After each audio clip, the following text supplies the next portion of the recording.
Okay, welcome to the Chapter 7, part of Unit 2, Business Management presentation lecture. Please make sure that you have the notes that are accompanied with this presentation lecture in Classroom so that you can follow along and get the notes as we go through the different slides and material for Chapter 7.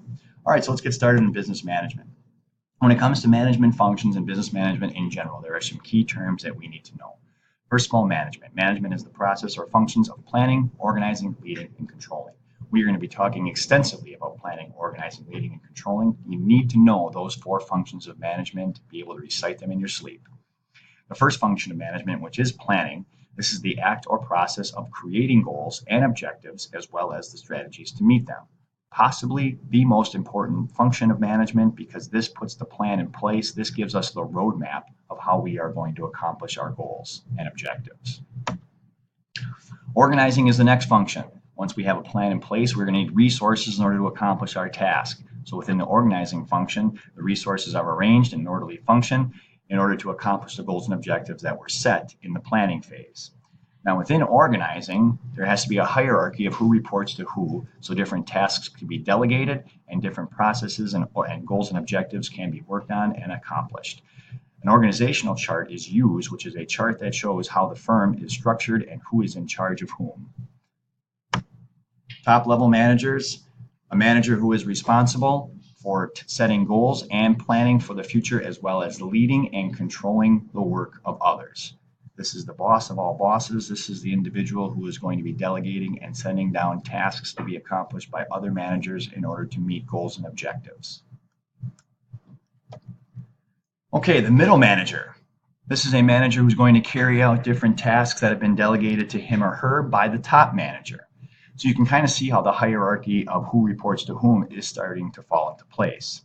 Once the middle manager receives tasks that he or she needs to carry out, there'll be delegation to the operational manager, which is a manager who is responsible for the daily operations of the business. These are the people who are going to be directly working with some of the laborers. So as different goals and objectives and tasks are delegated down, it works through a hierarchy of management. Leading and controlling, the other two functions of management.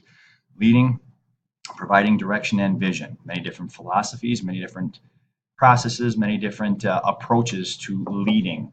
And controlling then is keeping the company on track and making sure that goals are met. And if they are not met in the controlling function, different tasks are revisited and corrected if needed.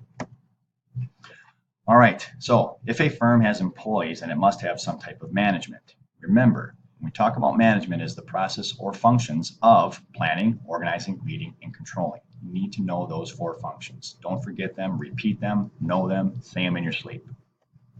If we put this in a graphic organizer, management responsibilities are going to include focusing on the goals, and then taking those goals and finding ways to meet those goals efficiently. If goals are in place and they are met efficiently, more often than not, we are going to have a profit. And that is one of the goals of all business, is to be able to earn a profit.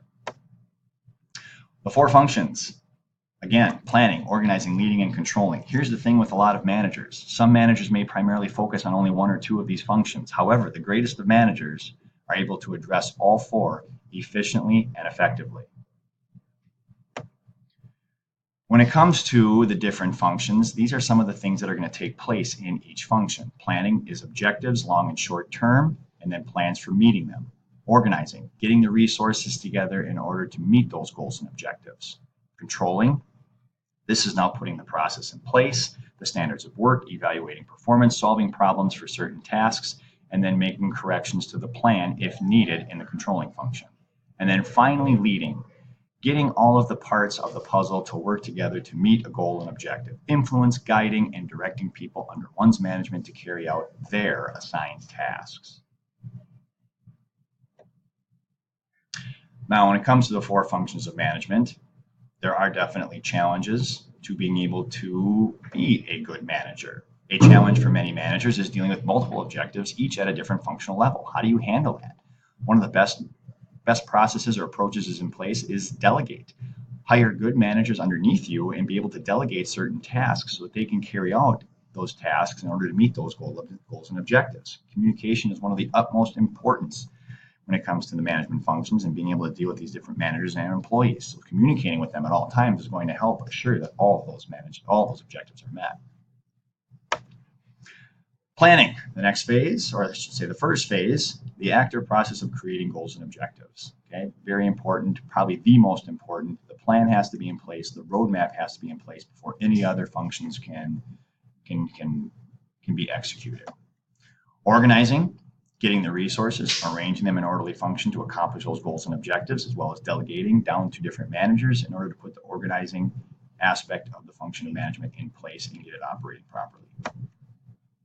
Within that is an organizational chart, because we have different managers need to know who they need to report to, as well as everybody else in the organization. Who do I report to for whatever reason? Who's delegating tasks down from the top? That's the purpose of the organizational chart.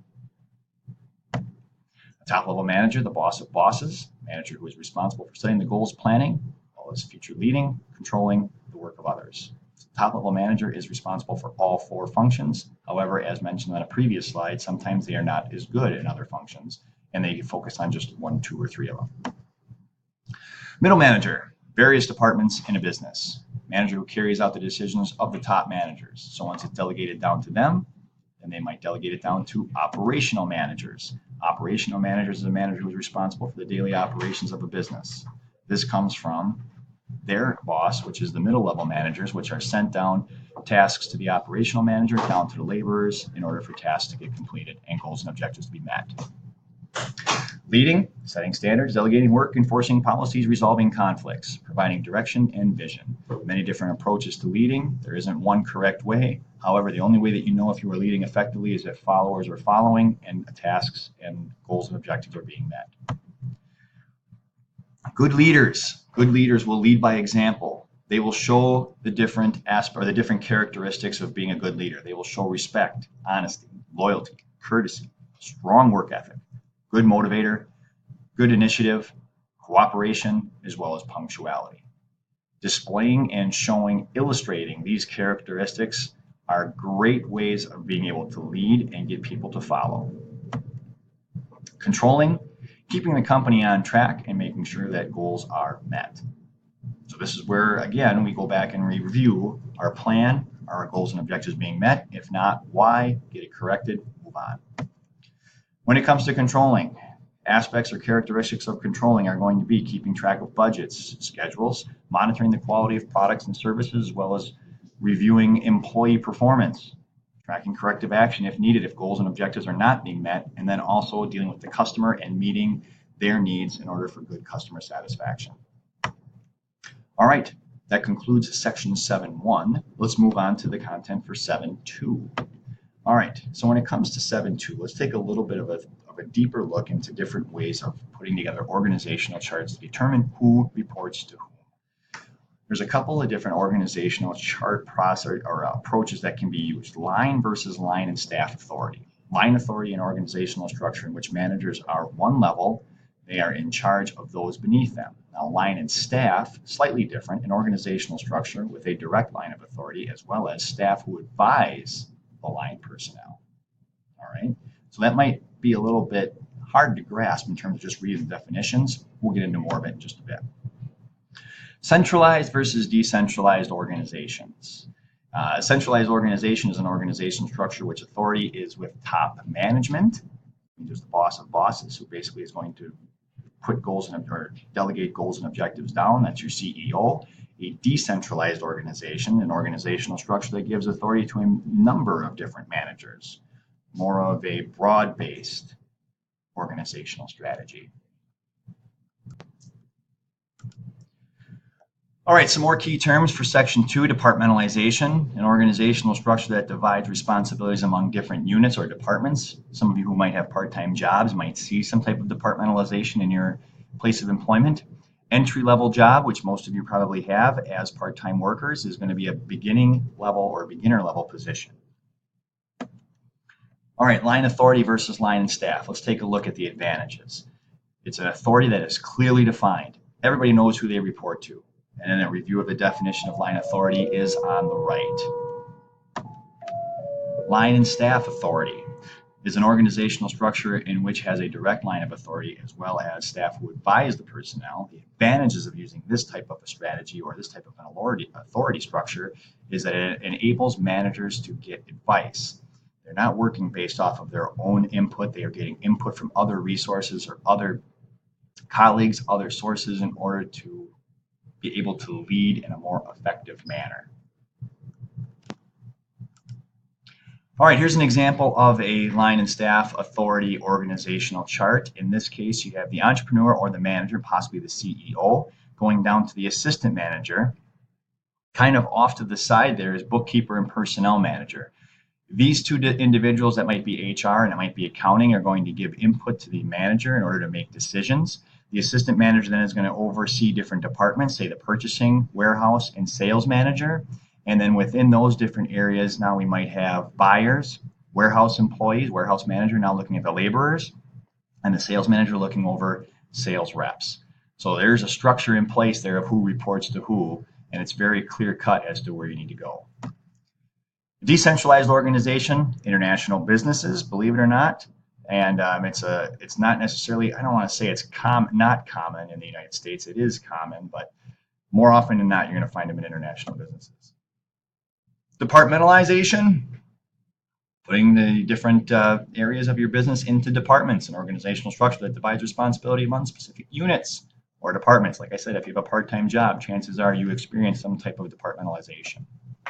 Skills needed by managers. If you're going to be a good manager, you need to be task-oriented. You need to be able to communicate, keep accurate records, have good HR skills, be able to work under pressure, understand the business, and then manage time effectively.